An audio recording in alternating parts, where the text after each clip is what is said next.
It started out and became evident with the efforts to reduce taxes. The first victory, or the victory that I think marks the ascendancy of this power change, was Proposition 13 in California in 1976, which greatly restricted taxes, and which I hadn't realized until the current crisis, not only restricted taxes, but restricted the capacity of the state government to increase taxes. California is in such an extreme mess. I mean, all of the state governments are in a mess, but California especially, because it requires a 2/3 majority to do anything about increased taxes. Well, that's a real problem, and it was a tremendous victory for those who demanded the restriction of the activities of government. What went along with that, of course, with restricting taxes, was the cutting back of social programs, the attack on welfare. Now, our welfare system in the 60s and 70s wasn't anything to write home about. There were far better welfare systems in the world, yet it provided something. It was done away with, as you know, in the late 1990s under a Democratic administration and transformed quite dramatically. The other part of it was an attack on unions. Unions have declined for many reasons, some because of objective structural changes in the economy and the global economy, but it has also changed because of the political attack. Again, one figure, during the Republican administrations of the last 30 years, and here there was a difference between Republicans and Democrats. During the Republican administrations, if you were engaged in a union organizing drive where you worked, your probability of being fired was 25%. That dropped significantly in the Clinton administration because of who got appointed to the National Labor Relations Board. This was a case of not enforcing the law, not enforcing the regulations. Now, what went along with these changes in the structure of power was a change in ideas. During the period after World War II, it was widely accepted that the government should regulate the economy, that the government should use its spending power to keep recessions as mild as possible, that the government should not only regulate various aspects like the Food and Drug Administration, which expanded in that era, food regulation expanded, but it should regulate the banking sector. And indeed, out of the Great Depression had come the Glass-Steagall Act, which placed all sorts of regulations. The Glass-Steagall Act was abolished in 1999 after a long process of getting rid of regulations. This idea was regulation is bad, get the government out, let the market do its job. But the trouble is, when the market does its job, that's just like letting drivers do the job on the highway. No stop signs, no speed laws, no licensing requirements. The damage of that would be real. It probably wouldn't bring the system down the way the damage done by the financial sector. What happened with the growing inequality was income in general was rising. Some people were getting richer and richer. Standards for what you needed were rising. But people couldn't afford it because the income was all concentrated at the top. What do you do under those circumstances to meet your needs? It's simple, isn't it? You borrow.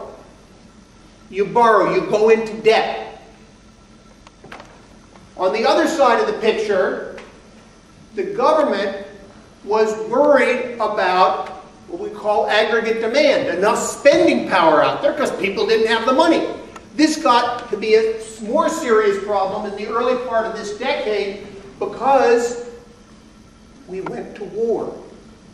We didn't just go to war in general, we went to war in the Middle East. Now, it's understandable we went to war in the Middle East because there's a lot of oil in the Middle East and there's probably a connection there. It doesn't take a genius. But the trouble was that the price of oil tripled. People need their oil. that goes back to the cars in a different way.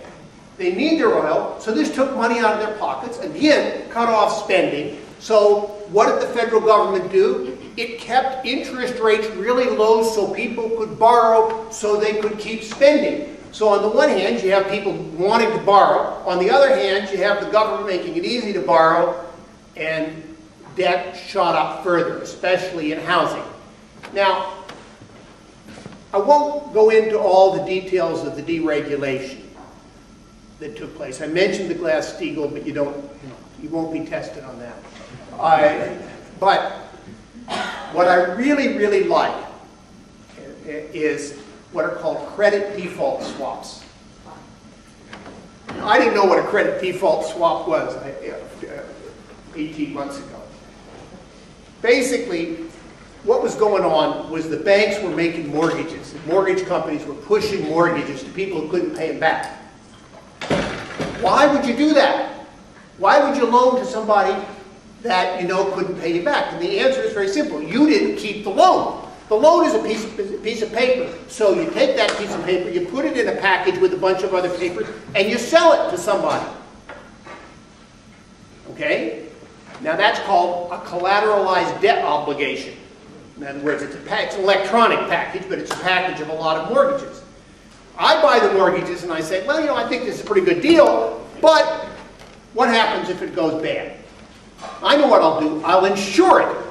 I'll go to AIG and I'll buy an insurance policy. And AIG says, well, that's fine. We'd like to insure that. That's our business. But when we insure things, there are regulations about insurance, and we have to keep enough capital on hand so that if a lot of it gets in trouble, we can pay off. It's like if you insure your house, the insurance company has to keep a certain capital on hand in case a lot of houses burn down this year. Now we know, aside from a citywide fire, which hasn't happened in about 100-some years, they're not going to have to pay everything at once. So they don't have to keep all that much money, but they've got to keep some. So AIG and the other company said, we won't call it insurance. We'll make up another name. We'll call it a credit default swap. And that's just exactly what they did, as absurd as it sounds. And so it wasn't regulated. So when people couldn't pay their mortgages, these packages that I was talking about, they did flop. And everybody went over to AIG and said, we want our money. And AIG said, we don't have it. So what did AIG do? They went and got $85 billion from the government and saved us all. Now, the question is, how do we reverse this mess? How do we reverse this mess? And it's not very hard to figure out. I mean, some action by the government with regard to the financial system was necessary. They didn't have to bail out the bankers. They had to bail out the banks, but not the bankers. That's an important difference, that they bailed out the bankers. They had to stimulate the economy, as they did. That was one. They didn't do it enough. It wasn't a big enough stimulus of the economy. But those are temporary things. If they work, people refer to it as pushing the restart button. It's getting back where we were. So what kind of things do we have to do? We have to go after the things that created this situation. The inequality, the power, and the ideas. Now, there are two places to start on that. And one is with pushing social programs, and the other is with attempting to strengthen labor unions. Now, I'm not going to go into detail about that. You know about the Employee Free Choice Act of the labor unions, and it's important to have the people on the NLRB who are going to reverse the practices that have taken place over the years. But social programs, I think, provide a good example. Take the health care matter that's before us. I mean, it's just remarkable, as you said at the beginning. I mean, the great majority of people support what's not even being considered. Now, why would that be so important? It would give us security. It would give people at the bottom security. It would affect a shift in income distribution. And in the security, there's power.